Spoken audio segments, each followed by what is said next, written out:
Nichole, thank you so much for joining me. Thanks for having me. I'm very excited to talk to you because when I was planning on doing this, everybody said you have to talk to Nichole. I'm very concerned about what may I'm going to say, but it's fine. Everyone said you have to talk to Nichole. She's a rock star, and she's also one of the people who are like behind the scenes of some of the most successful startups. I read a pinned tweet on your feed that referenced a tweet from Naima Cochrane where she was talking about resigning from an incredible job and taking a big leap of faith. And you saw that tweet, it resonated with you, and you thought, okay, hopefully I can do the same. And you did, right? So what were you going through at the time when you saw that tweet and you thought, okay, I hope I'm able to do something like that? Yeah, so that was, 2018, right? And by all accounts, it was probably like one of the best years I had since I moved back to Nigeria, in that, had launched our like new office, which the like vice president came and helped like launch. I got into the first year of like the Obama Foundation program and just went through this whole entire thing. I launched Greenhouse Lab, which at the time was Nigeria's like first female founder focused tech accelerator. So like at the same time, a lot of things were going sort of like right, but then a lot of things for me were just sort of unsettling about if this is the path I wanted to commit to. A thing that people forget sometimes when you raise outside money, and I had private equity investors, is you're not as free as you think you are. You have shareholders, you have people you're accountable to. And did I want to be a key person and sort of be locked in for the next 4 to 5 years building, what we were building? And it was a good thing. I could do it, but I didn't know if that's exactly what I wanted to do, or the people I wanted to build with, right? And so seeing sort of that of take that chance, and I'm not someone who's scared of starting over. It's kind of like one of my favorite things actually is to like pick up and then sort of start over. So it doesn't bother me, but it was just like, am I making the sort of right decision? And it was just like, just go for it, and yeah, it was good. You've had an interesting journey in your career. Yeah. Started in Atlanta at Ernst & Young, EY, and at the time you were supposed to go build out their emerging market strategy in South Africa. Happened to have a meeting with an investment firm here in Nigeria and thought, okay, I'm going to go with these guys. Yeah. Did EY think at the time that you had lost your mind? Because you took a 60% pay cut to join this company in Nigeria as opposed to going to South Africa. Yeah. What drove your decision to do that? I always say the universe, but it didn't really bother me because EY wasn't going anywhere. And I think that everything in life is always about timing, right? Timing, opportunity cost. EY had existed for ages. It was going to continue to exist. It would still be there. And in fact, a lot of the people who made partner at EY were those that left, went to industry, did something amazing, and you come back and you skip levels, right? And you go higher. And a couple of the partners there that were really amazing mentors, like one of them sat with me at a restaurant and made like a pros and cons list, but ultimately it came down to EY is always going to be here, but the chance to, get in a company in the continent that's just raising capital, just has opportunity to actually, create solution products that would change people's lives, that may not come along too often, right? But that big company will always be there and you can always kind of come back to it. So that actually made it pretty easy. Some people, of course, didn't get it, but it's not for them to get. It's Yeah, I agree. I think sometimes when you're making big life decisions, especially when it has to do with taking a pay cut, because sometimes people are like, well, if you're going to be making that kind of change, then it should make sense financially. Yep. So why do you take a pay cut to come to Lagos, right? Which is not a city that you take a pay cut to come to. You need all the money. You need all the money to insulate yourself from the or madness. A loving family. All the money or a loving family. I acknowledge my privilege very much, right? Like, or a loving family, like, which is the very key ingredient that made that decision much easier. So one other thing that we had a conversation about, I called you, I think I said, okay, you're an investor, you're this, you're that, and you said, I am not an investor anymore because I would not tag myself as that. I do more things. And I also think that investors are silly. They're not very smart people. So I mean, why are you gonna say that on camera? Like, I don't, this was a private, encrypted WhatsApp conversation. Supposed to be. No, but the thought through me was just that, like, I'm an operator, right? I think that I smile when you say, I'm an investor. I bring more than money. Okay, cool. All right, like you can bring money. A lot of it is networks and connections, but what it takes to actually build is not sexy, right? It's actually pretty boring to have to go out and listen to your customers, to try to put together a product, to take that feedback and iterate on it, to decide, am I spending my money here? Am I spending it there? To decide to have to fire people, to decide that this is the right thing. Like, those things are not sexy, right? And as an investor, you don't, and part of it is it's just even the functionality, right? If your plan is, I'm looking for my one Stripe, right? I'm looking for my one, PayPal, and I'm going to put money into 100 companies. You feasibly cannot be hands-on in 100 companies, right? So there's just that part. But a lot of it now, it's like, oh, I'm putting money, and people think that investing is creating tweet threads and speaking in interviews and panels, as if that is investing, when it's really actually understanding, like, who a team is. And sometimes who is like the CEO in the beginning of the company is not the person for the next stage. That's a hard decision. Right? That founding team may not be the ones to take a company to the next level. Yeah. That's a difficult conversation, right? Like, the really boring shit, the numbers, the structure, the operations, the making sure that everything is happening day in and day out. That's not fun. Yeah, that's not right. Pretty. Yeah, and that's what an operator does. And so I am an operator, right? Of course, we have a portfolio company with some amazing founders, primarily, like women-led companies, and I love everything about them, and we'll continue to put money behind, these amazing companies. But what you get with us is, with me, and why I like that term, I separate it, is actually helping build. The Naima tweets, I saw that she had tweeted that in 2018. And in 2019, that was your testimony saying, this was the thing that turned my life around. So you decided at that moment that you were going to start Chrysalis, which is, being an operator and helping companies shine, helping startups shine. So why did you choose to leave, your ex situation, your ex company, and go build your own thing? Yeah. So I never intended to build my own company. I still think it's weird, but that's just like as a Nichole personality, right? I view myself as like, I'm a really good number two, and I tell my company, we're founders number two, right? Which is, give me the tiny idea you have and I can make it a reality, right? Like, that's what I'm really, really good at. And I think it's so liberating when you actually understand what you're good at, because it removes all sense of ego. It removes all sense of envy, right? I don't look at you and say, oh my God, man, let's go to my dad. I look at my dad and be like, man, I wish I know myself. Yeah. I know what I'm good at, and I'm like effing great at it, right? So like, that's my lane. And so knowing that about myself, I never wanted to lead a company. But where that sort of came was in trying to have some of the founders that I, supported, GB, the team at Helium, I was saying, okay, let's help you on this. Was like under me as Nichole doing that.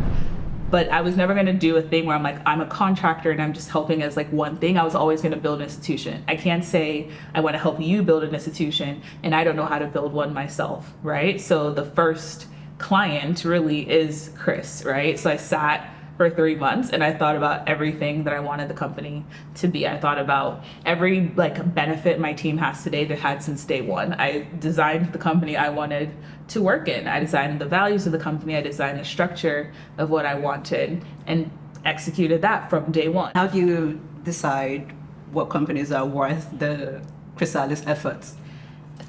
The simple answer is my gut. Okay. The more layered answer is my gut, which is driven by values alignment. Yes. Then the last is just something that we care about, something that's fun. And it sounds mean to some people, and I'm like, oh, that's not fun for me. Like, I'm not gonna do it. And they're just like, my life's walk is not fun. Like, I don't understand. And I'm like, I have zero interest. What it is. I have zero interest in learning about that sector, that problem. Like, I hate e-commerce. Do not come to me with an e-commerce company. Like, I do not like it, right? I have a moratorium on logistics. Yes. Leave me alone. So, you know, like, those pieces are there. But, like, if we have, obviously, a company in our portfolio that we're, again, going from one stage to another, we never really stop working with people. Obviously, I'm not going to take a direct sort of competitor, right? Like, that doesn't make sense because I have to give my all into this particular company. But a lot of it is, like, how do our values align? How do we work well with each other, right? Because the part of operating is when you're doing the ugly shit, when you're doing the boring shit, is you're gonna butt heads. There's gonna be conflict. There's gonna be I think it should be this way. Well, the data says it should be this way, and we're fighting. So we have to know how to fight. And so we don't do a thing of, because you're paying me, we don't fight. We have to be able to fight. And so those things are really critical. And even if we pick a company, if we discover that we're not aligned, we stop working together. And that works for me too. Your dad is the legend, Sir Richard Wafedamijo, who's a talented actor. Sir. Okay. Talented actor, superstar, and he's also, he's also been on a lot of vision boards for women, right? And I mean, I know we're talking about your dad, so like, stop me when it gets weird, if it gets weird. It's already weird. It's already weird. I found out that we're birthday mates. Oh. Yes. I'm like, yeah, this is special. This is not a crush. And I remember when I was writing Jam, this was many years ago. And this was when we used to go to cyber cafes to go fill out jam forms, or if you wanted to have access to the internet, you had to go to a place. And my dad had told me, go fill out your jam form. And I said, okay, I'm gonna go do that. Got to the cyber cafe, and I was looking up your dad because I was trying to find his email address, because I had just found out that we're birthday mates, and I'm like, I have to tell him that we are birthday mates. That's so cute. And then I found an email address online, and I sent him an email saying, oh, hi, I am your birthday mate, and I just wanted to wish you a happy birthday in advance. Or maybe it was Arias at the time, I don't know, wherever it was. and I sent it off to him. So when I found out that he was your dad, I thought, okay, this is really interesting, and it's also kind of like a full circle moment for me as well. Yeah, that's cool. I hope he responded. He never did. Growing up in a household with him, right? Did you ever catch the entertainment bug? Was it something that you thought, okay, maybe I could try out, or it was just like, yeah, I'm not really interested in this? It is not my thing. I hate being in front of a camera, behind a camera, any of that. It's not my thing at all.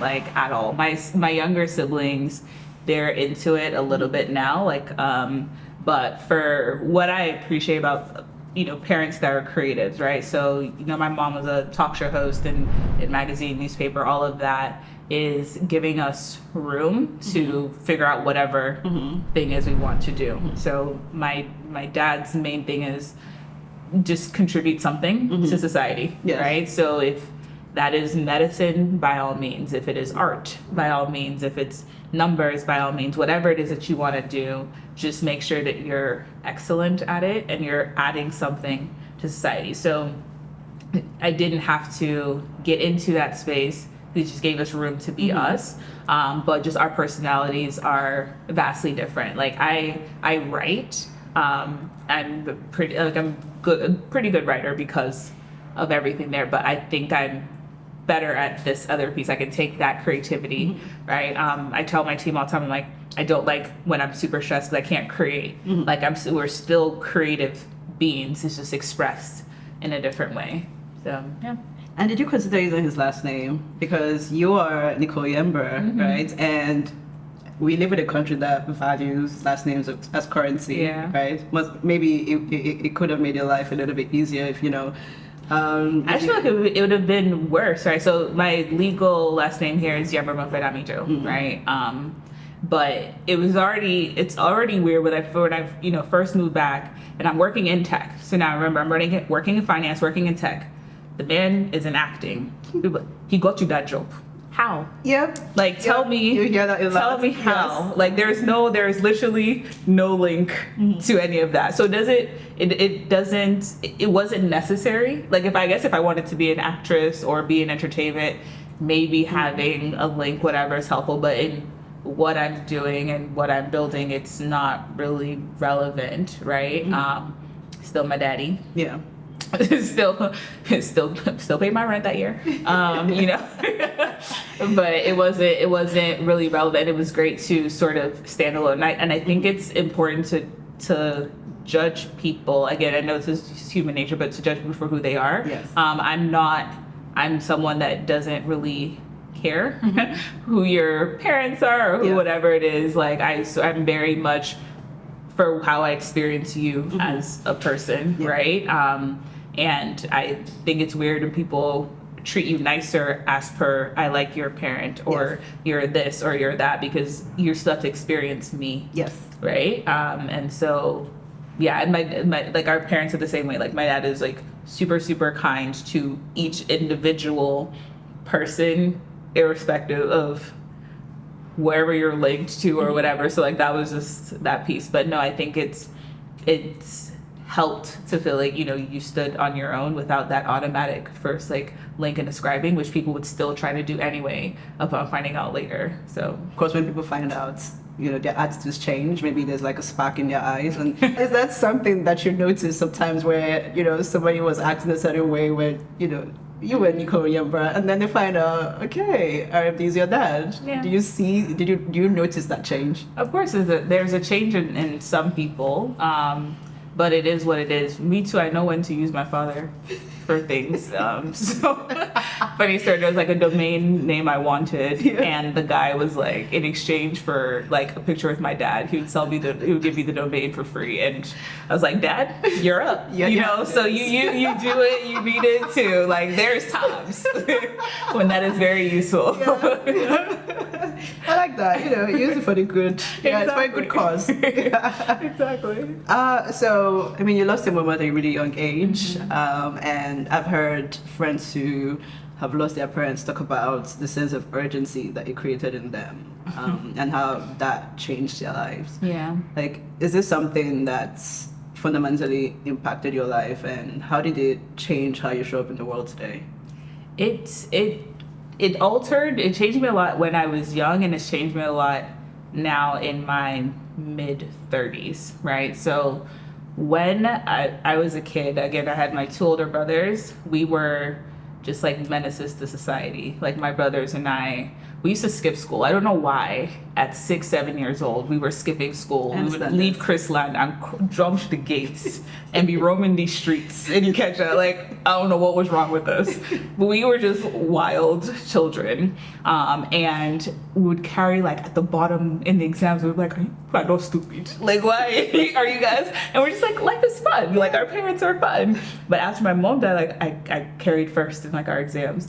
And at first, my family was like, did the teachers feel bad for her and like change the grades? And it was like, wait, she's actually smart. Then I went to school in America and they were like, wait, she's actually smart? Like, it was like a bit, I remember even my like college graduation, they're like, wait, you graduated the top year? I was like, guys, I'm not stupid. Like, I was never dumb. I just didn't care about school in Nigeria. Like, I just didn't care. I was like, I was actually always smart. But it did force me to be serious. Like, I felt like I had to take care of myself. And so like, you know, my dad made a decision that he thought was best, and I agree with it, which was go do middle school and high school in America. It would make it easier for you to transition to college. Even my younger siblings, same thing, from the same like age 9, they went to America so they can, you know, assimilate, right? And like be able to transition. And then I felt like, yes, your family is there, but you also felt on your own. And so I was like, how do I get into the school? So I was like, every extracurricular, everything I needed to do. Like I now was like charting out what this life needed to be. I never make life plans more than 4 to 5 years in advance, but those 4 to 5 years are planned and they're meticulous, and I execute for the most part on the things that I set, and I've done that since I was a kid. So it brought to me like a sense of seriousness.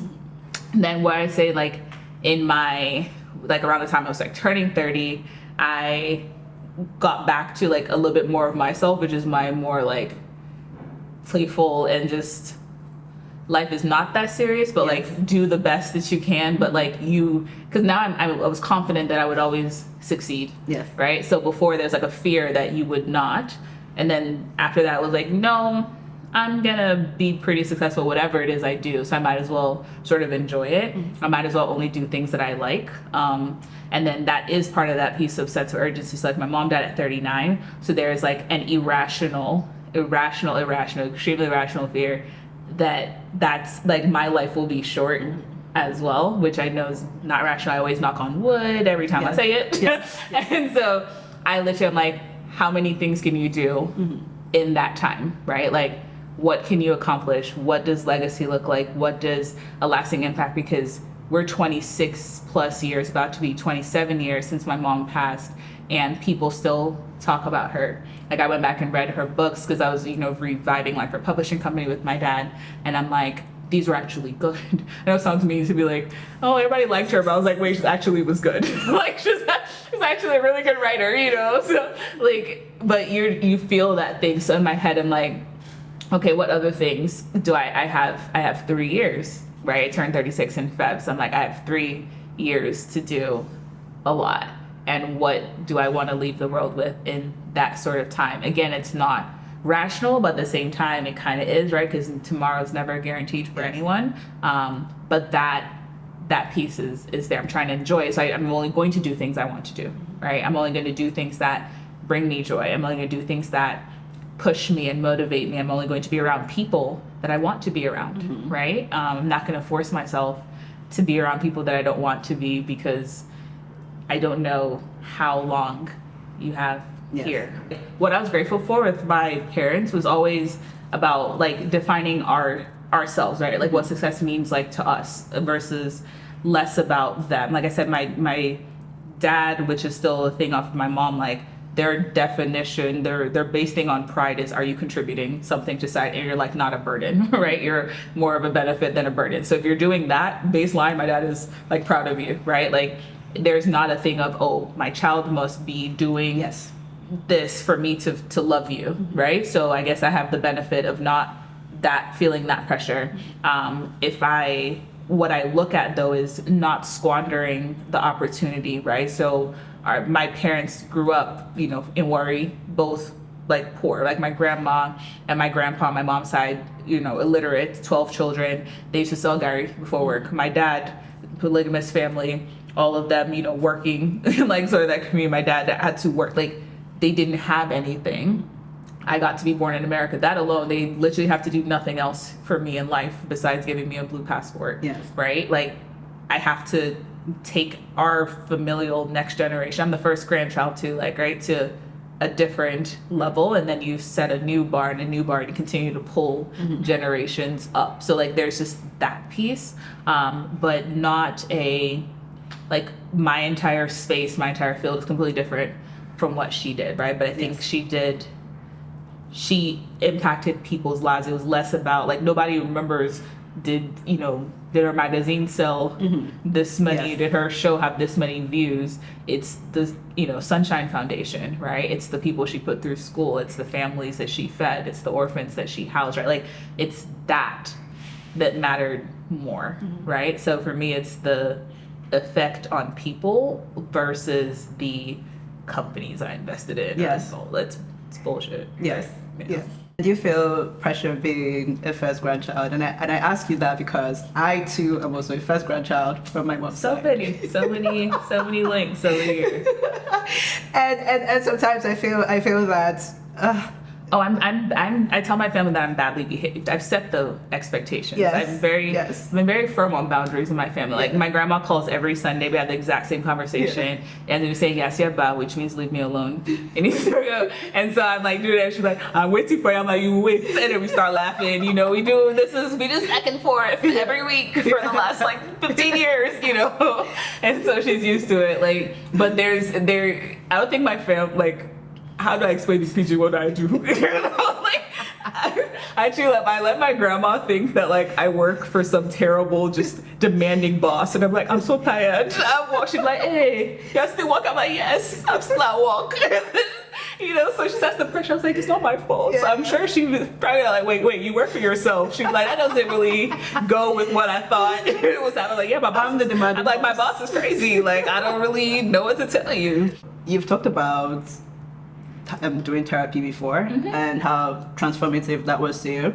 And Still is. Okay. And I never thought about it before. I mean, I have friends who do it and they swear by it, and I can also see how it changes them as a person and for good. Why did you decide you were going to do therapy, and how has it changed your life? Yeah, so funny enough, after, I have a career coach who I still work with today. And I remember in a distinct conversation, she was like, there's a difference between a career coach and a therapist. She's like, I'm a coach. For these other things, you're going to need to see it. I was like, oh, okay, boundaries, got it. Okay, got it. Let me find a therapist. But both of them are very similar in that, they work with my personality. So I'm a data-driven person. I love science. I love things that are rational. So the way that, my therapist talks to me about, emotions and things it's data. So for example, if I get upset, I don't always, not gonna say I react well to it, but she's conditioned me that emotions are physiological responses to thought. So if I want to change how I feel, I need to change my thought. So if I feel myself super angry, super anxious, I'm just change your thoughts, change your thoughts, change your thoughts. And literally in minutes, I can feel I'm instantly better. That's tangible for me, right? That's not, how do you feel? And sappy in that sense. It's it's data, something that makes sense for me. What would you say has been, and of course you don't need to name any names, we're not calling anybody out, but what would you say has been your worst investment deal ever, where you just thought, I shouldn't have put even 1% effort on this? I would say, I'm not going to talk about what the company is, but the core of it though is just not understanding really what the founders' real incentives were, right? So there's a lot of people that come into founding companies, especially today, as per, I'm a founder, I'm a CEO, I'm a this, and their immediate focus is on when they can cash out in a second. People really do think you raising money and it's your pocket, which is just wild to me. It's for the company. People that take money out of the company before you've hit growth metrics, they're already paying themselves, type of thing. So there's lots of these where you're just like, did I miss something? And, what were they not saying in their pitch, right? That I missed, or, what could I have done better to make sure we prevented some of these things? So yeah, there's a couple where just the founder was always about the lights. Yeah. They were always about being, people thinking that they were cool, that they were trying to get as much money and time and things out of that, and to hell really with the company. It's just a means. And then if the company fails, their whole plan is, oh well, companies fail, but I've made all this money, I've done all these things now, so I can just fill up right to the next thing. But they didn't actually care about the problem. They didn't actually care about the teams that left things to be with them. They didn't care about the investors who put money in. And is that something that you're able to tell from the jump, okay, this person is So I think it's sometimes it's obvious, other times it takes working with them. That's why I've made the comment, some companies we've dropped, right? Over after a while, because sometimes you present yourself really, really well, but you can only fake for so long. That's like being in that relationship, we cute all in the beginning. And then after a while, it's I beg, off week, you can't keep it up anymore, you know what I'm saying? So you gotta stick around until you get into that, but so it's not always that you can figure it out early. And I think, again, going back to what I said about it, just investor versus operator. If I was just an investor, I would have put that money in. I may never see that piece. But as an operator, I'm with you, right? We're doing things together. We're working. We're building. So I have sort of time to see that before saying, yep, I'll put money in. Yep, I'll get other people to put money in. I've gone through all of that. Okay. So now we're going to go into a quick fire round. Okay. And what I do with this particular quick fire is I ask two people, could be friends, could be family members, to send in a question for you. So I got a really good mix of both. One of them is from your dad, of course. And shout out to the person that made this happen. You know who you are. I'm not going to call you out. And he asked such a dad question that when I saw this, I was like, I completely understand it. Lord. And let's he hear it. wants to know why you left Atlanta and your EY life for Nigeria and all its problems. It's like you reverse jackpot. Like people are leaving Nigeria to go to do that, and then you left to come here. So he wants to know why, Nichole. I mean, why not? You know, like, but that's the thing I was telling him. I was like, when you know me, you know I get bored. Like, it's like, I literally, like, he's actually surprised I've been in Nigeria this long, because him knowing me, I'm like, okay, I've been there, I figured it out, it's no longer fun. I want to figure out the next thing, right? But unfortunately for him, he gave me a safety blanket. Yep. Right? So you can't tell me that you're going to pay my rent and give me your car. Yeah. And think that I won't Stick around. try it. Yeah. Right? I could always go back. Like, I was like, bro, I'm American. Like, my passport works all the time. Like, I can literally do anything. Yeah. I had this great job. I could always go back to it. So, I mean, I think that it wasn't as risky as it sounds, right? It's still not as risky as it sounds. I still, like, that's where there's privilege, right? And I'm grateful for it and I acknowledge it. It's not as risky. If you are someone who your family didn't have those options and you were trying to decide like Nigeria or abroad, like I'm all for you having that option so you feel like you choose, right? Like, it's a choice for me, so I'm okay with it. Daddy heard that. And then the second one is from Gosi Nkanwoke, who is one of the most mischievous people I know. Literally. And I asked him a couple of times, I said, Gosi, is this the question? And he said yes. I said, is this the question? He said yes. His question is, what is the difference between a best friend and a BFF? And I just think, first of all, your best friend better watch her back, okay? Yeah, so that's what He has to watch his back. I was like, he doesn't know Fatimo, but Timo will fight. Timo will fight. So the backstory.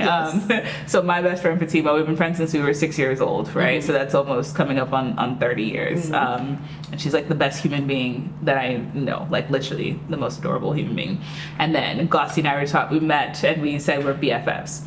Now, Gossi and I have the same personality type. We're both like INTJ. He's assertive, I'm turbulent, which meant that like when we view things, our brain processes information almost the same way. We knew how we would react. We could not speak for much, and we would pick up like there's an instant sort of connection. And I love the way Gossi's mind works, and because I'm like, you're literally the male, calm, you know, politically correct version of me that's just like Raz and that type of balance. So that was like, he was my BFF.